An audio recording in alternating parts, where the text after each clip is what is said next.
தமயந்தி சீரியலில் இன்றைக்கி என்ன நடக்க போதும் பார்க்கலாம் வாங்க. எபிசோட் வேறு லெவலில் மாசாக இருந்துச்சுன்னே சொல்லலாம். ஸ்கிப் பண்ணாமல் ஃபுல்லோடையும் கேளுங்க. அதுக்கு முன்னாடி இந்த வீடியோ பிடிச்சிருந்துச்சுன்னா லைக் மட்டும் பாருங்கள். ரொம்ப பிடிச்சிருந்துச்சுன்னா நம்ம சேனலுக்கு வந்து சப்ஸ்கிரைப் பண்ணி கண்டினியூஸாக ஆதரவு வந்து தாங்க. நம்ம தமயந்தி வந்து கேட்குறாங்க, ஏங்க வீட்டுக்கு போகலாங்க, அங்கே தானே போயிட்டுருக்கோம். இல்லைங்க எங்கள் வீட்டுக்கு போகலாம், அம்மாவோட ஃபோட்டோ வந்து கேட்டிருந்தேன், அது ஃப்ரேம் போட்டு வருண் வச்சுக்கிறேன்னு சொல்லியிருந்தான், தயவு செஞ்சு வந்தீங்கன்னா ஃபோட்டோ வந்து எடுத்துகிட்டு வந்துடுவேன் அப்படின்னு சொல்லி கெஞ்சுறாங்க. அதெல்லாம் ஒன்றும் வேணாம், எப்படி நினச்சிட்டு இருக்க, இந்த நேரத்தில் தான் உங்கள் வீட்டுக்கு வந்து போகணுமா? இப்போ நான் மட்டும் அந்த வீட்டுக்கு தனியாக வந்து போனால் என்ன ஆகும்? நீங்கள் உங்கள் வீட்டுக்கு தனியாக போவீங்க, அபிராமி அம்மா வந்து கேள்வி மேலே கேள்வி கேட்பாங்க, மருமகளை ஏன்டா தனியாக விட்டுட்டு வந்தேன்னு, அப்புறம் பொய் சொல்ல வேண்டியிருக்கும். அதுக்கு மரியாதையாக என் கூட வந்தால் நல்லா இருக்கும்ல, என்னடி மிரட்டுற? இல்லைங்க நடக்க போகிறத சொல்கிறேன். சரிங்க, நீங்கள் வந்து ஒத்துக்கலைன்னா அபிராமி அம்மாவுக்கு நான் ஃபோன் அடிக்கிறேன், அவங்களே வந்து கூட்டிகிட்டு போக சொல்லுவாங்க. அதுக்கப்புறமேட்டு 1 மணி நேரம் கிட்ட வந்து தங்கி சாப்பிட்டுட்டு தான் வரணும். இப்போ வந்தீங்கன்னா ஃபோட்டோ மட்டும் எடுத்துகிட்டு வந்துடலாம், எது வசதியாக இருக்குது? சரி சரி ஓவராக தான் பண்ணுற அப்படின்னு சொன்னோன்னே வீட்டு வாசல் வந்து நிற்கிறாங்க. 60 செகண்ட் தான் உனக்கு டைம், ஃபோட்டோவை பார்த்தோமா வாங்கிட்டு வந்தோமான்னு இருக்கணும், அதை விட்டுட்டு அங்கே கொஞ்சம் கொலாவிட்டு இருந்த. அப்புறம் அவ்வளோதான். என்னடா அது, இந்த மனுஷன் 60 செகண்டு தான் வந்து போகிறாங்க, செருப்பை கழட்டிட்டு உள்ளே போனாலே 60 செகண்ட் ஆகிடும், அதுக்கப்புறம் வீட்டுக்கு ஆட்டோவில் தான் போகணுமோ, வீட்டில் தாத்தாலேருந்து எல்லோரும் இருக்காங்க, அப்படி இருக்க சூழ்நிலை எப்படி எல்லாட்டையும் மூஞ்சி கொடுத்து கூட பேசாமல் வர முடியும்? அப்படி வந்தால் தாத்தாவுக்கு வந்து தெரிஞ்சிருமே எனக்கும் நலனுக்கும் ஒத்து போகல எதுவும்னு. என்ன பண்ணலாங்கிற மாதிரி யோசிக்கிறாங்க. அந்த இடத்துல நம்ம தமயந்தி, என்னக்கா நான் சொல்கிறத மட்டும் பண்ணுறியா? மாமா வந்து தன்னந்தனியாக இருக்காங்க, காட்டேரை மட்டும் எப்படியாவது பஞ்சர் ஆக்கிடுறா தம்பி. ஏன் என்ன ஆச்சு? அவருக்கு முக்கியமான மீட்டிங் இருக்கான், வீட்டில் வந்து 1 ஹவராவது டைம் வந்து ஸ்பெண்ட் பண்ணல. சரிக்கா சிறப்பாக செஞ்சிருவல்ல, தயவு செஞ்சு மாட்டிக்காதடா, இல்லாட்டி இதுக்கும் நான் திட்டு வாங்கணும்டா. அக்கா நான் இருக்கேன்க்கா, தம்பி உடையான் படைக்கு அஞ்சான்னு சொல்லுவீங்களே, சரிப்பா நல்லபடியாக போயிட்டு வானோன்னே நலன் மாட்டுக்கும் ஃப்ரண்ட்டில் வந்து நின்றுட்டுருக்காங்க. சைலண்ட்டாக போய் பேக் டயரில் ஒரு டயர் வந்து பஞ்சர் ஆக்கிட்டாப்புல, இன்னொரு டயரையும் பஞ்சர் ஆக்கிட்டாப்புல. அந்த இடத்துல நம்ம வரோம், செம காமெடியாக இருந்துச்சுன்னே சொல்லலாம். திருப்பியும் கொடுக்கணுன்னா வீட்டுக்குள்ளே வராங்க, போய் அம்மா ஃபோட்டோ எடுத்துருவான்னு சொன்னோன்னா அம்மா ஃபோட்டோ எடுத்துகிட்டு வராங்க. ஃபோட்டோ வந்து கிழிச்சு பார்க்குறாங்க. என்னடா ஃபோட்டோ சூப்பராக இருக்குல்ல, சூப்பராக இருக்குது, ஆனால் ஃபேஸில் மூக்கு கிட்ட மட்டும் நல்லா இல்லையடா, டல்லாக இருக்கே. அது ஒன்றும் இல்லைக்கா, படம் கீழே விழுந்து உடஞ்சிச்சா, அப்போ கிளாஸ் வந்து மூக்கை வந்து லைட்டாக வந்து சேதப்படுத்திடுச்சு ஃபோட்டோவில், அதனால தான். இதுக்கு மேலே பட்டிட்டிங்கிறீங்களாம் பார்த்தா ஃபோட்டோ அவ்வளோ நல்லா இருக்காது, அப்படியே ஆக்வர்டாக இருக்குங்கிற மாதிரி சொன்னாங்க கடைக்காரங்க. அதனால தான்க்கா இப்படி, நீ எதுவும் கோச்சிக்காத. சரின்னு சொல்லிட்டு ஃபோட்டோவை பழையபடி பார்சல் வந்து பண்ணிடுறாங்க. அந்த இடத்துல வருண், சரி இதுக்கு மேலே இங்கே நிற்க வேணாம், நம்ம மாட்டுக்கு போக வேண்டியதான் அப்படின்னு சொல்லிட்டு வண்டி எடுக்கலான்னு இருக்கிறப்ப தமயந்தி வந்துட்டாங்க. ஏங்க நான் தான் வரேன்னு சொல்லியிருந்தேன்லங்க, 5 நிமிஷம் வெயிட் பண்ணதுக்கு ரொம்ப தேங்க்ஸ், 60 நொடியில் தான் இருப்பீங்கன்னு நினச்சேன், பரவாயில்லைங்க உங்களுக்கு பெரிய மனசு தாங்க அப்படின்னு சொல்கிறாங்க.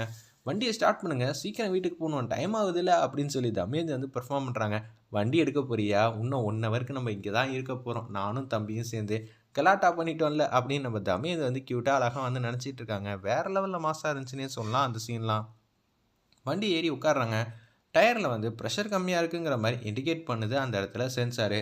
உடனே வந்து, என்னங்க வண்டி எடுக்காமல் இப்படி பண்ணிகிட்ருக்கீங்க, டைம் ஆகுதுங்க, சீக்கிரம் வீட்டுக்கு போகணுங்க, வீட்டில் ஏகப்பட்ட வேலையெல்லாம் இருக்குல்ல, வாங்கங்க வண்டி எடுங்க, சும்மா நீ வேறு கடுப்பு எடுத்தாதான்னு. எப்போ அது டயர் பஞ்சர் ஆச்சு, பேக் டயரில் செக் பண்ணி பார்க்குறாங்க, 2 டயரும் வந்து பஞ்சர் ஆகியிருக்கு அந்த இடத்துல. இதை பார்த்தோன்னு வந்து பேரதிர்ச்சியாக இருக்காங்க நம்ம நலனு. எப்படி ஒரே நேரத்தில் 2 டயரும் வந்து பஞ்சர் ஆகும்? ஒன்றை வந்து தமயந்தி வந்து உள்ளுக்குள்ளே உட்காந்துக்கிட்டு நலன் வெளியில் இருக்கிறப்ப செமையாக வந்து சிரிக்கிறாங்க. சரி தமயந்தி நீயே வந்து காட்டி கொடுத்துடாத சரியா அப்படின்னு சொல்லும்போது யதார்த்தமாக இறங்குறாங்க. என்னங்க ஆச்சு, வண்டியில் எதுவும் ப்ராப்ளமா அப்படின்னு சொல்லி மூஞ்சி வந்து பாவமாக வச்சுட்டு கேட்குறாங்க நம்ம தமயந்தி அந்த இடத்துல. ஆமாம்மா வண்டியில் டயர் பஞ்சர் ஆச்சு. எப்படிங்க பஞ்சர் ஆக்க முடியும்? நலன் நீங்கள் பக்கத்தில் தான் நின்னீங்க, நீங்கள் நிற்கும்போது எப்படி பஞ்சர் ஆக்கியிருக்க முடியும்? என்னது பஞ்சர் ஆக்கியிருக்க முடியுமா? யாரும் ஆக்குனாங்களா? சேச்சா அப்படி இல்லைங்க, முள்ளில் எதுவும் ஏற்றிருக்க போகிறீங்க, பார்த்து உஷாராக வந்து வண்டி ஓட்டியிருக்கனால, இவெல்லாம் அட்வைஸ் பண்ணுற மாதிரி ஆயிடுச்சு கடவுளே, இதுக்கு ஒரு முடிவே இல்லையாங்கிற மாதிரி யோசிக்கிறாங்க. வருண் ஏதோ யதார்த்தமாக வந்து வராங்க. என்னக்கா ஆச்சு தம்பி, சிரிக்காமல் பேசுகிறா தம்பி அப்படின்னு சொல்லும்போது என்னக்கா ஆச்சு அப்படின்னு கேட்குறாங்க. மாமாவோட கார் டயர் பேக் டயர் 2 டயரும் பஞ்சர் ஆகிருக்கு. எப்படி மாமா ஆச்சு, நீங்கள் கவனமாக தானே ஓட்டியிருக்கணும். தமயந்தி பேசுகிறதே கேட்க முடியல, இவெல்லாம் வேற நமக்கு அட்வைஸ் பண்ணுறானே, இப்போ என்ன பண்ணலாங்கிற மாதிரி யோசிக்கிறாங்க. அந்த இடத்துல நம்ம நல்ல, சரிப்பா நீ எதாவது பஞ்சர் வந்து ஓட்டு, 1 ஹவருக்குள்ளே எப்படி இருந்தாலும் சீக்கிரமாக வந்து பஞ்சர் ஓட்டிடு. என்னது 1 ஹவரா? நைட்டு அன்டைம் ஆகிடுச்சு, வருண் மனசு வச்சா தான் நம்ம இங்கேருந்து வீட்டுக்கே போக முடியும், 1 ஹவர்லாம் கம்மிங்க. அதுவும் கரெக்டு தான், 8 மணிக்கு மேலே மாமா யார் மாமா கூப்பிட்டா வருவா, 4-5 பேர்கிட்ட ஃபோன் அடிக்கணும், ஃபோன் அடித்தாலும் அவங்க பக்கத்தில் அவைலபிலிட்டியாக இருந்தாங்கன்னா 1/2 ஹவருக்குள்ளே முடிச்சிடலாம். சரிடா பாடுறா அப்படின்னு சொல்லிட்டு தமயந்தி வந்து வீட்டுக்குள்ளே வந்துக்கிட்டு இருக்காங்க. 2 பேரும் ஒத்துமையா இருக்கிற மாரி நடிக்கணுங்கிற மாரி நலன்கிட்ட வந்து ரெக்வெஸ்ட் வைக்கிறாங்க. நான் மட்டும் உங்க வீட்ல வந்து பெர்ஃபார்ம் பண்ணிட்டு இருக்கேன்ல, நீங்களும் எங்க வீட்டுக்கு வந்தா பெர்ஃபார்ம் பண்ணணும். சரிங்களா? இவன் என்ன ஃபர்ஸ்ட்டு எடுத்தோனே பவ்யமா வந்து பேசினா, இப்ப என்ன மிரட்டுறா? கெரகம் இங்கேருந்து நம்ம நடந்தா முடியும். காரு வேணும். அதுக்காவையாவது பெர்ஃபார்ம் பண்ணுவோன்னு சொல்லி 2 பேரும் கைய கோத்துக்கிட்டு அப்படியே ரொமான்டிக் ஜோடியா வந்து உள்ள வந்துகிட்டு இருக்காங்க அந்த இடத்துல. 2 பேரையும் இப்படி பார்க்க கண்கொள்ளா காட்சியா இருக்கே அப்படின்னு சொல்லும்போது, தமயந்தி வந்து நலன் சொல்றத சாஞ்சுக்கிட்டே வந்து வராங்க. சும்மா இருங்க பக்கத்துல எல்லாரும் இருக்கிறப்ப வந்து சும்மா கைய பிடிச்சு இழுத்துக்கிட்டே இருக்கீங்களே அப்படின்னு சொல்லும்போது, 2 பேரும் இவ்வளோ ஒத்துமையா இருப்பீங்கன்னு நெனச்சு கூட பார்க்கல. தமயந்தி வந்து ஏத்துக்கிட்டதுக்கு மனசார நன்றி மாப்ள அப்படின்னு சொல்றாங்க. அதெல்லாம் இருக்கட்டும், போட்டியில யார் ஜெயிச்சது? மாப்பிள்ளையா? இல்ல எங்க தமயந்தியா? சொல்லுங்க சொல்லுங்கன்னோனே எல்லாரும் ஆர்வமா வந்து கேட்குறாங்க. கேசவன்லேருந்து எல்லாரும். உடனே பேசுறாங்க. தமயந்தி வந்து 2வது, நான் ஃபர்ஸ்ட்டு. அப்படியா? நான் ஜஸ்ட் மிஸ்ல வந்து தோத்துட்டேன் தாத்தா. இருந்தாலும் வந்து இவரே வந்து ஜெயிக்கிற அளவுக்கு தான் நான் வந்து ப்ரிப்பேர் பண்ணியிருந்தேன். ஜஸ்ட் மிஸ்ல வந்து தோத்துட்டேன் அப்படின்னு சொல்றாங்க. ஆமாங்க. உண்மையிலேயே வந்து தமயந்தி வந்து நல்லா சமைச்சிருந்தா. ஜஸ்ட் மிஸ்ல தான் தோத்துட்டா. எனக்கு என்ன ஒரு சந்தேகம்னா அப்படின்னு சொல்லி கேசவன் தாத்தா பேச்ச ஆரம்பிக்கிறாங்க.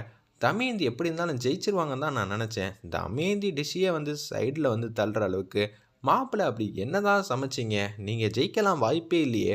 யோவ் கிழவா! நீ எல்லாம் சமைச்சு குடுத்து, அவ இந்த அளவு வந்ததே பெரிய விஷயம். இதுல நலன விட நல்லா சமைச்சிருக்கணும். நலன் எப்படி ஜெயிச்சிருப்பானா கேட்குற? உனக்கு கொழுப்பு இருக்கியே, அது குறையவே குறையாதாங்கிற மாரி, நலன் வந்து நக்கலா வந்து மனசுல நெனைக்கிற மாரி காட்டுறாங்க. வேற லெவல்ல இருந்துச்சுன்னே சொல்லலாம். வருண் வந்து ஒரு கேக் வந்து வாங்கிட்டு வந்து குடுக்குறாங்க. இந்த கேக்க வந்து வெட்டி நம்ம செலிப்ரேட் பண்ண போறோம். ஏன்னா, மாமாவும், அக்காவும் சூப்பரா வந்து பந்தயத்தில வந்து ஜெயிச்சிருக்காங்கல்ல. அதுக்காக தான் அப்படின்னு சொல்லி அந்த இடத்துல சொன்னோனே, அப்படியே வந்து கேக் வந்து வெட்ட சொல்றாங்க. ஏங்க கேக் வெட்ட வேண்டியதானங்க. செலிப்ரேஷன் மூமெண்ட்லாம் எப்படி இருக்கும்? உடனே கேக்லாம் நான் சாப்பிட மாட்டேன். நான் டயட்ல இருக்கேன் அப்படின்னு சொல்லிடுறாங்க.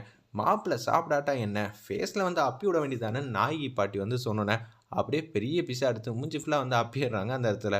இருடி இது எல்லாத்துக்கும் பூஜை வந்து வண்டியில வந்து காத்துட்டு இருக்கு. ஒரு பக்கம் வண்டி ரெடி ஆயிடுச்சான்னு சொல்லி வருண்ட்ட கேட்குறாங்க. வண்டி ரெடி ஆயிடுச்சு. சரி நாங்க போறோம். டைம் ஆயிடுச்சு அப்படின்னு சொல்லிட்டு கார்ல ஏறி உட்கார்றாங்க. அவங்களுக்கு தான் அறிவு இல்லாம கேக் எடுத்து ஃபேஸ்ல வந்து அப்ப சொல்றாங்கன்னா, நீயும் வந்து அப்பறியா அப்படின்னு சொல்லி கார் வந்து மூவ் ஆயிட்டு இருக்கும்போதே கேட்குறாங்க. ஏங்க நீங்க இவ்வளோ கோவப்படுவீங்கன்னு தெரியாது. இதெல்லாம் ஒரு ஜஸ்ட் வந்து ஃபன்னான மூமெண்ட்டுன்னு நெனச்சேன்.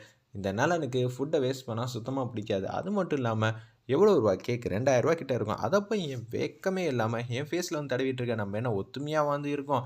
என்னமோ வந்து அவங்க தான் பெர்ஃபார்ம் பண்றாங்கன்னா, நீயும் அது மாரி நெனச்சுக்கிட்டு இருக்கியா? அப்படின்னு சொன்னோனே, இவ்வளோ கோவப்படுவீங்கன்னு தெரியாது. மரியாதையா உங்க அம்மாவ ஃபோட்டோவ எடுத்துக்கிட்டு, அப்படியே கீழ போ. ஏங்க எங்க அம்மாவ ஃபோட்டோ வந்து காட்டுவீங்க. நீங்க பார்ப்பீங்கன்னு நெனச்சா, நீங்க என்னங்க இப்படி நடந்துகிட்டு இருக்கீங்க? அப்படின்னு சொல்றாங்க அந்த இடத்துல நம்ம தமயந்தி. மரியாதையா சொல்றேன். வண்டியிலேருந்து இறங்க போறியா? இல்லையா? அப்படின்னு சொல்லி கேட்டோனே, வண்டியிலேருந்து இறங்குறாங்க. அங்க வேலை பார்க்குற பெண்கள்லாம் வந்து பேசுறாங்க. என்னம்மா உன் புருஷன் தான் பாதியிலேயே வந்து விட்டுட்டு போயிட்டானா? எப்படி இருந்தாலும் வந்து திருப்ப பந்து போல எப்படி போனாங்களோ அதே மாரி வந்துருவாங்கம்மா. நீ எதுக்கும் கவலைப்படாத அப்படின்னு சொல்ற மாரி காட்டி இந்த எபிசோட வந்து பிரமாதமா, மாஸா, ஃபென்டாஸ்டிக்கா வந்து முடிச்சிருந்தாங்கன்னே